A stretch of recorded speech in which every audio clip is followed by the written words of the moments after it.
Today on Locked On Red Wings, Walman wins it in overtime, and Detroit is winners of 5 of their last 6. You're Locked On Red Wings, your daily podcast on the Detroit Red Wings. Part of the Locked On Podcast Network, your team every day.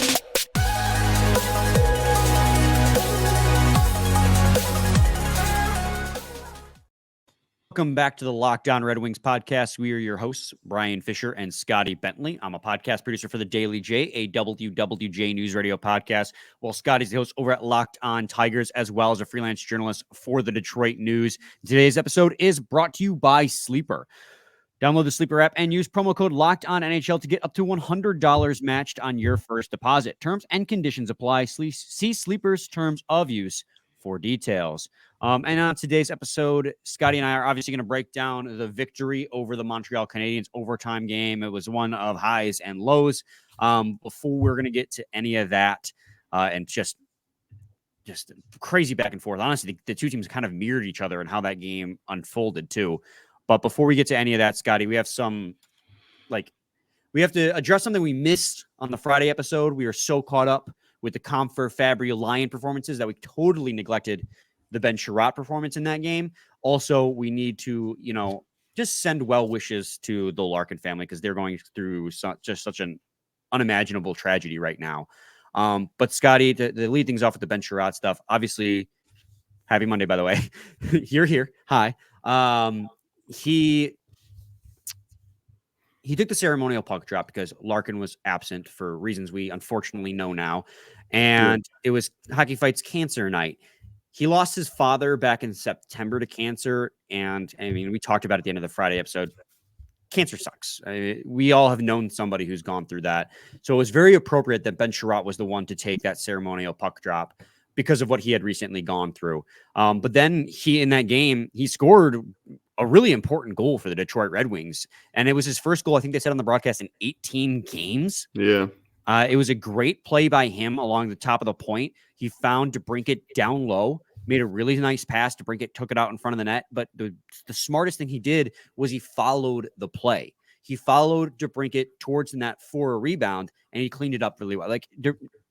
Say what you will about Ben Chiarot, and I think we kind of lean on the side of being a little bit more critical of his play.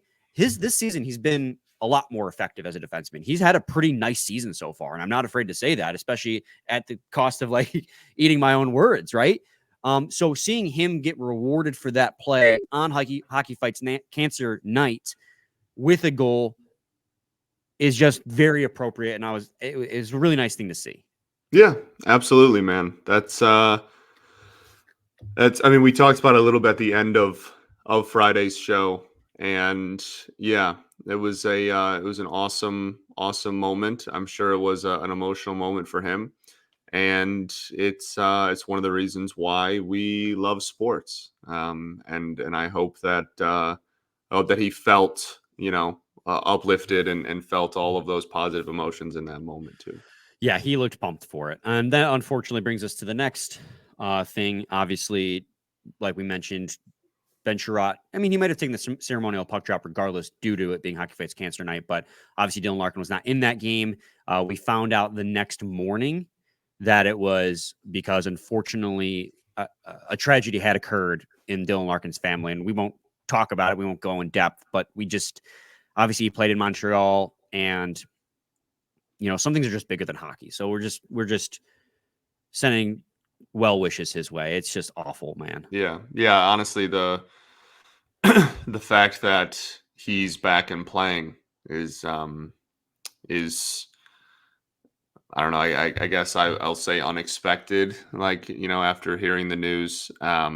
So yeah, hope that him and his family get all of the support and time, most importantly, that they need throughout this entire thing, especially his wife. Yeah, absolutely. So obviously sending our best wishes that way, for whatever that's worth, and a really, really awful time for them. So again, the fact that he's back and playing is nothing short of incredible. So right, it's why I don't know if I'd be able to do that personally. Yeah, he's incredible. Anyway, Scotty, let's get into the game itself. Obviously, the Red Wings are winners, 5-4 in overtime. And I don't know how to feel about this game, to be honest with you, Scotty. I have very mixed emotions on it because on one hand, you came out of the gate just flying, quick 3-0 lead. It felt like you were going to crush them. And then you blow it and you end up winning in overtime. So it's like very mixed emotions on how I feel about this game. I guess my question to you, Scotty, is when you're looking at this game, what's the biggest standout thing? 2 points and a griddy. That's a good point. I think those are my two biggest standouts, to be completely honest with you. Yeah, no, man, you're right. This was a we'll take the 2 points. We'll gladly take the 2 points. We're never going to complain about 2 points. But it was certainly not as pretty as it could have been. Definitely not as pretty as it could have, or I should probably even say should have been. This was a game that I thought they got off to kind of a hot start in and then cooled down a lot. Not even like cooled down, like they kept scoring just like defensively, I guess.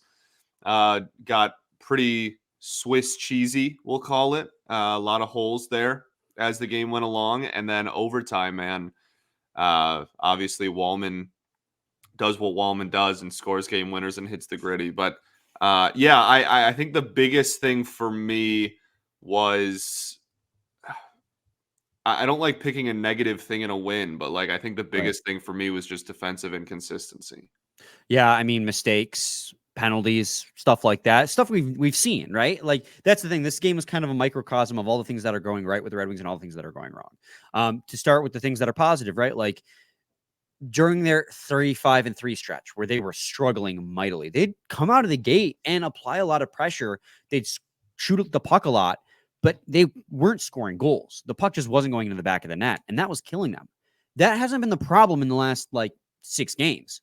You know, obviously the game against the Rangers, that was a tough one. You were out without your captain. You lost Walman, I believe it. No, Gostisbehere. That's who it was. Gostisbehere early. So, that was a struggle, but you stayed in it. You had the lead. You ended up blowing it, but you had the lead. But now they're finding the back of the net. They're starting the game great, and they're finding the back of that. And that was the case in this one. I mean, the Veleno goal, just right place, right time in front of his entire family. I believe that was Lucas Raymond who shot that puck from the point. It just found a deflection, came right to Veleno. He buried it. Gives you a 1-0 lead really early on. Right place, right time. Your quality scoring chance, you don't miss on it. That's what you love to see. And then you took advantage of a mishandled the blue line on a penalty kill. And then you go down the ice. Jake Allen fails to make the save on Rasmussen completely, and Christian Fischer buries the rebound, taking advantage of just a given scoring chance and putting it in the back of the net. And then from there, I mean, Daniel Sprong at 2-on-1 going back the other way, taking advantage of a mistake for the Montreal Canadiens, and Sprong just absolute rocket, which I'm really happy for Sprong in that he finally found the back of the net, because he's one of those players who just constantly is getting in quality scoring chances and just hitting the post. But in this game, it was an absolute, honestly, I couldn't even track the puck. I didn't even see it go in because his snapshot is just that fast.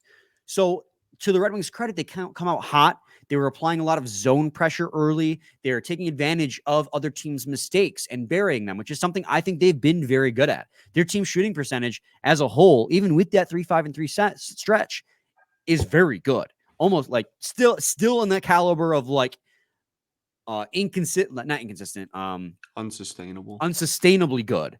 So they're taking advantage of all these quality scoring changes, which is great to see. But on the flip side, do they just give up so much pressure? Yeah, no, and that's something we've talked about. You know, the defensive side of thing is something we've talked about a lot over this kind of winning stretch, right? That's 5 of our last 6. And we talked a lot about how in a majority of the wins in this stretch, the defense has still given up a lot of total shots, but the quality of shots has gone down, and that is why they have had good defensive or good goaltending performances, good obviously then in turn defensive performances, and they've been able to keep their opponents off the board at a high clip lately. In this game, I mean, 4 goals isn't astronomical, but I mean, Ville Husso's numbers didn't end up being great by the end of the night, and I think that was in part due to, again, just like you're walking a very fine line with this like defensive strategy, I guess is what I'm trying to say. Like you're either like if you are successful, you're still giving up a high number of shots, and that's still, you know what I mean? And like we're still like, oh well, if you quantify it, and like that's great and that's accurate. Like I think that's correct still, but it's just a very fine line between like giving up a lot of shots and not very many are good, or giving up like quite a few shots and then like on some nights some more are higher quality. Like that's just a really, really fine line to walk. Yeah, I completely agree with you. I'll carry on to that part of the conversation in segment 2 of Locked On Red Wings. Got to talk to you guys today about Sleeper. A new NHL season brings all sorts of possibilities.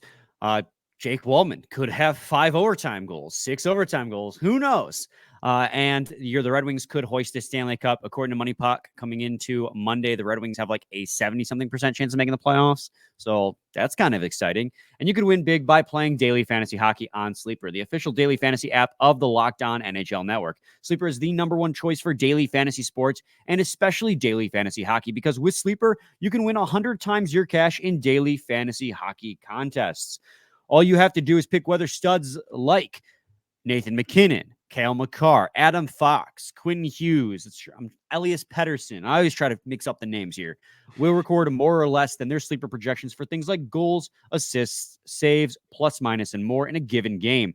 To win a 100-time bet on Sleeper, you need to correctly predict the outcome of 8 player stats. You heard me, Red Wings fans. You can win 100 times your money playing daily fantasy hockey with Sleeper. So start paying attention and nail your picks so you can start winning big. Use promo code LOCKEDONNHL and you'll get up to $100 matched on your first deposit. Terms and conditions apply. That's code LOCKEDONNHL. See Sleeper's terms of use for details and locational availability.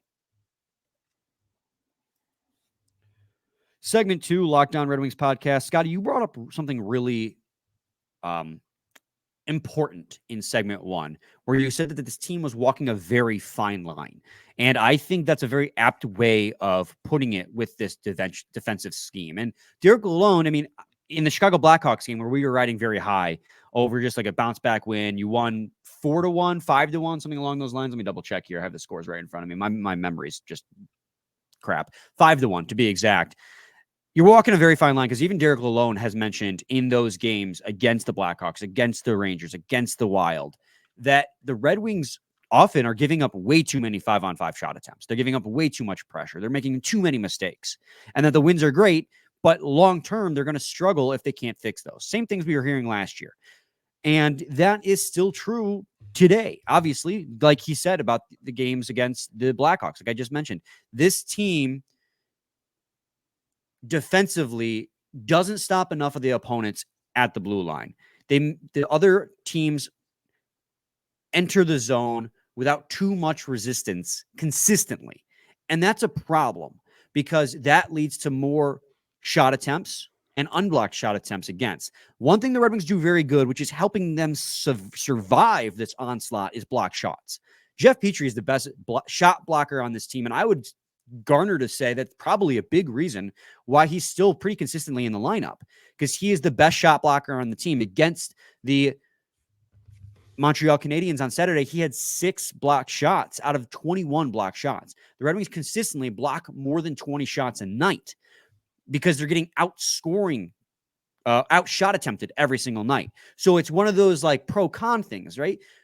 Seeing that your team has blocked 20 plus shots means that your team's not afraid to lay it on the line to block a shot and protect your goalie, protect from a rebound, protect from a scoring chance. But at the same time, it's a bad thing, because that means that the other team has sustained pressure in the offensive zone for too long. They're making their way into the zone too easily. They're setting up too easily. They're getting too many shot attempts off. So in all reality, the teams that are best at 5-on-5 don't block that many shots, because it's not as easy to get into the zone. And part of that is on the offensive side of the puck as well, right, Scotty? We've talked about it. This team's greatest strength is timely scoring. In fact, the Red Wings, while getting out shot attempted, so the Red Wings had a 51% share of the Corsi, the shot attempts at 5-on-5. But they had a 52% share of the expected goals for percentage, which means that they had the higher shot quality in this game. So they had the quality where the Canadiens had the volume, because the Red Wings love to try and score off the rush, and they do a good job of that. They don't miss their scoring changes. Like I said in segment 1, those first 3 goals were just right on their stick, right in the right spot, and they didn't miss, which is great to see. But they struggle to also set up in the offensive zone. Yeah. Outside that first half of the first period where the Red Wings were dominating, they struggled to really get sustained pressure in the offensive zone. This has been a problem all season long. This isn't new.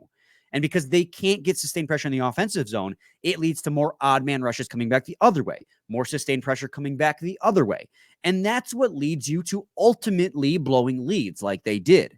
So while it's great to see they have the better quality shots, if you let them just constantly shoot the puck and you let them have sustained pressure, you're going to let them get back into the game. So they're trying hard. The effort's there and they're doing great things.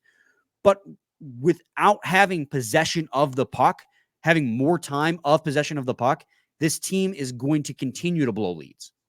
Yeah, well, and that's something that we've been talking about since last year, right? Like, that's not new. That when we talked about the want to get a like better goal scorers, like that was, and I also think that, again, we have no clue like what his ceiling is going to be, but I think that's one of the reasons they went out and got Patrick Kane. Like, that's like, you know what I mean? Like, you talk about playmaking and like controlled puck presence in the offensive zone that like screams prime Patrick Kane. Like, obviously he's not going to be prime Patrick Kane, but like, if you can at least get some sort of a glimmer of like what the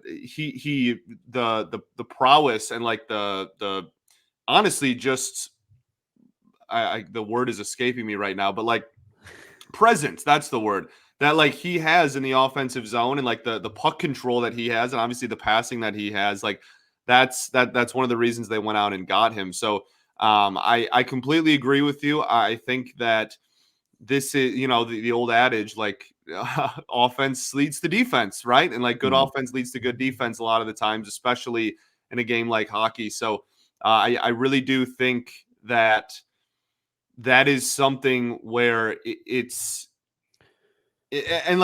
wild too, because we talk so much about like more last year, I guess, than this year, but we talked so much about the like, oh my goodness, please just shoot the puck. And like now, like that's gone down this year. That you know, last year, like every game we were like, oh my goodness, please just like fire away.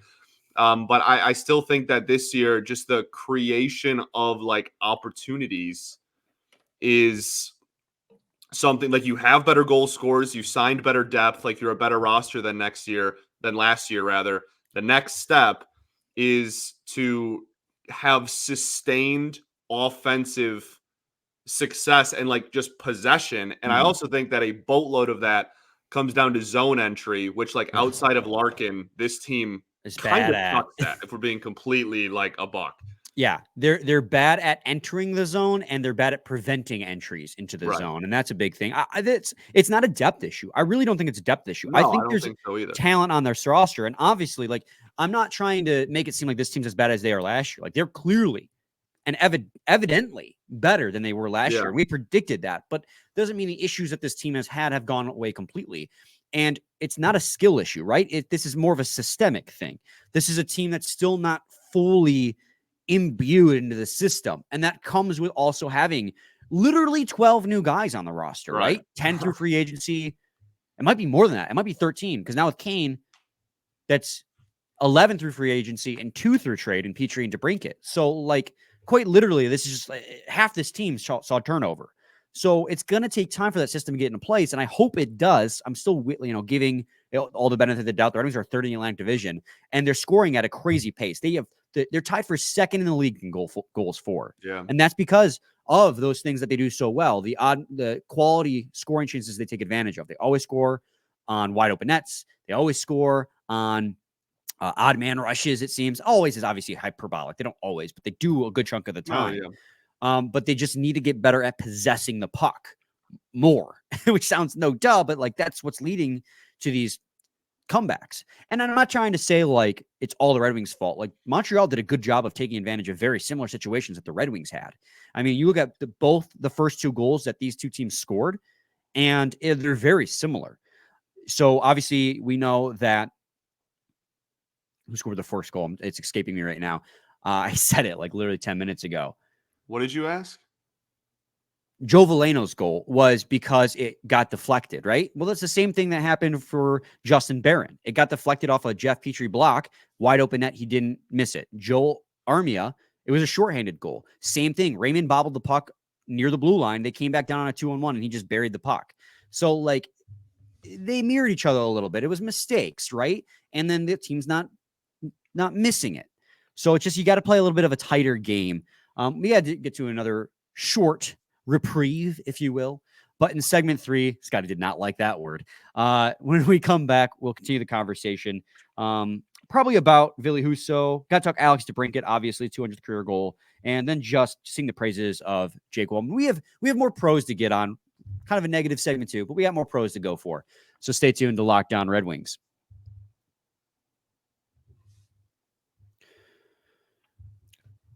When you're drafting your fantasy team, do you ever wish you could do the same thing with your business team? If you're building a roster to win in the league, you need Indeed. Indeed is the hiring platform when you can attract, interview, and hire all in one place. Don't spend hours on multiple job sites looking for candidates with the right skills when you can do it all with Indeed. Find top talent fast and Indeed's suite of powerful hiring tools like Indeed Instant Match assessments and virtual interviews. Hate waiting? Indeed's U.S. data shows over 80% of Indeed employers find quality candidates whose resume on Indeed matches their job description the moment they sponsor a job.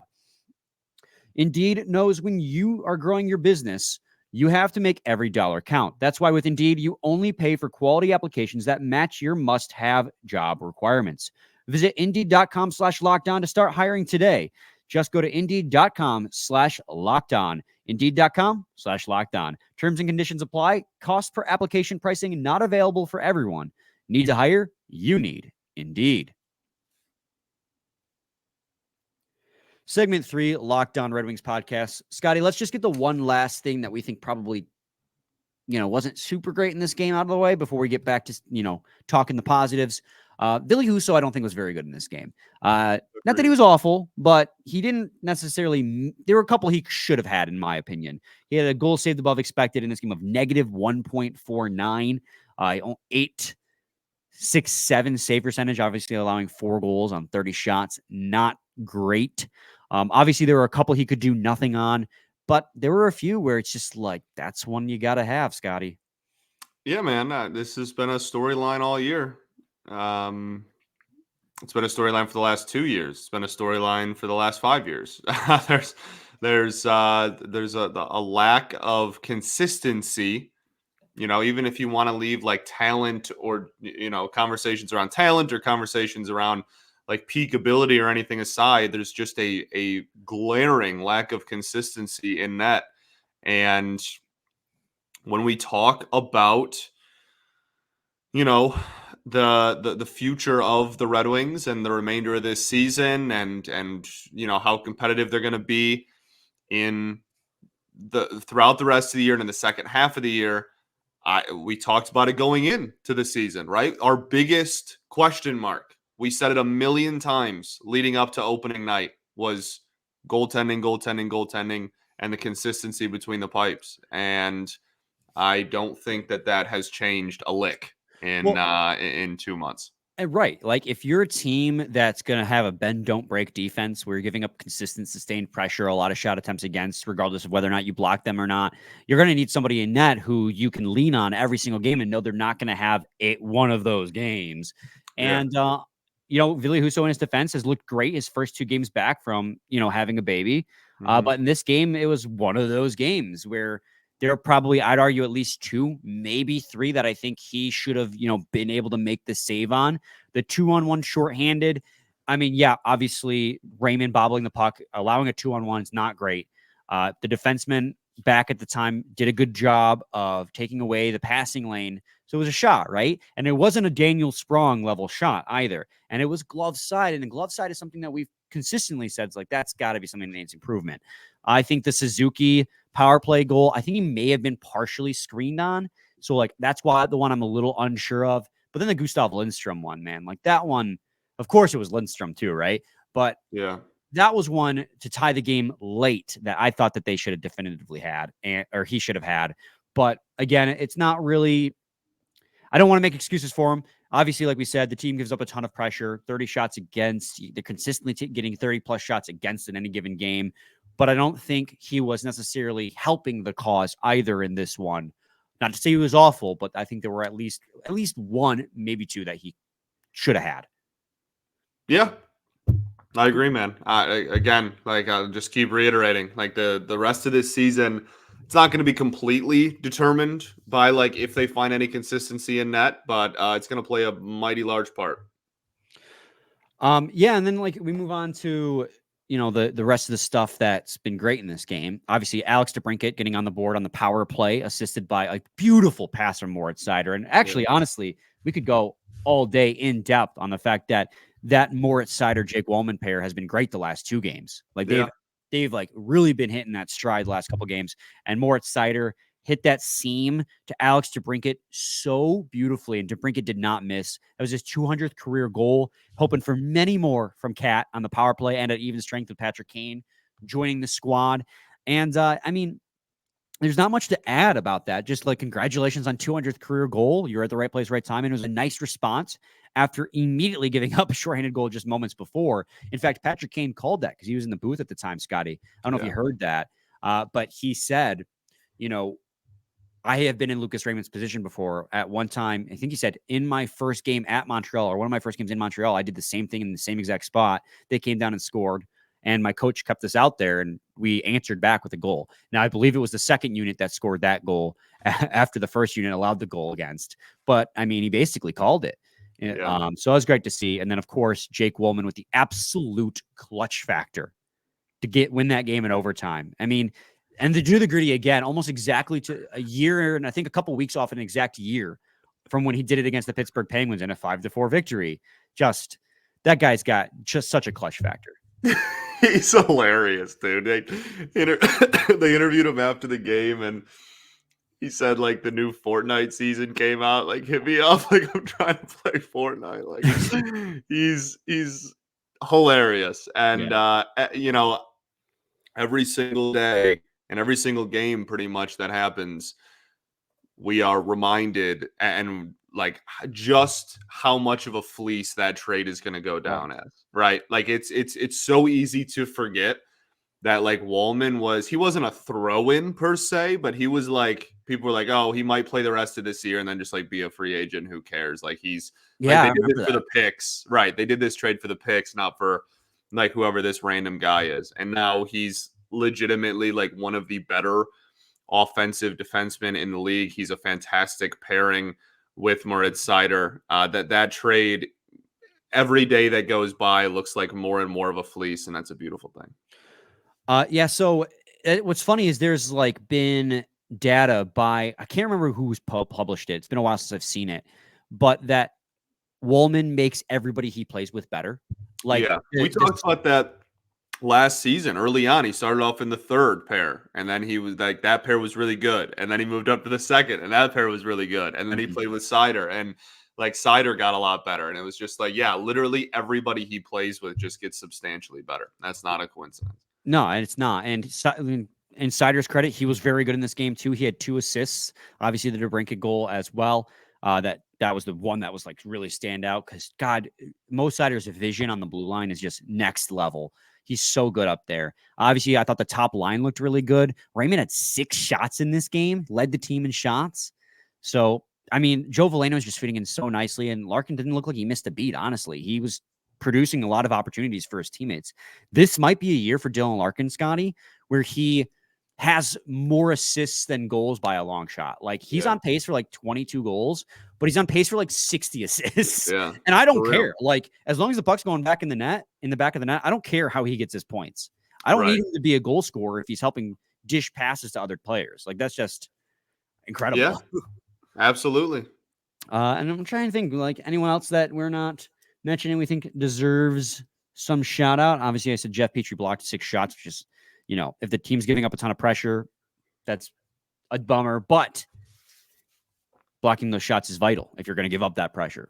One of those give and take situations. I mean, again, this is it wasn't pretty, but we're not going to complain about 2 points. Obviously, some stuff to sharpen up, but 5 of the last 6, baby. I'm sure as heck not going to be upset at 5 of the last 6. That's a nice little heater the boys are on, and I mean, this week there's a lot of the games are bunched up. I want to say like this week. I think the end of the week they play quite a bit, so we'll see. Yeah, I mean they're third in the Atlantic Division. Obviously, the Atlantic Division is very tight. A win or two either way could put you from top of the division to out of a playoff spot.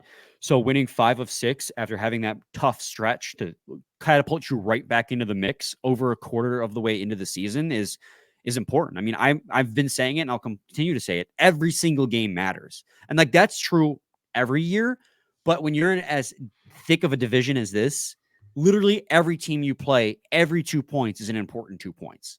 You couldn't say that the previous few years.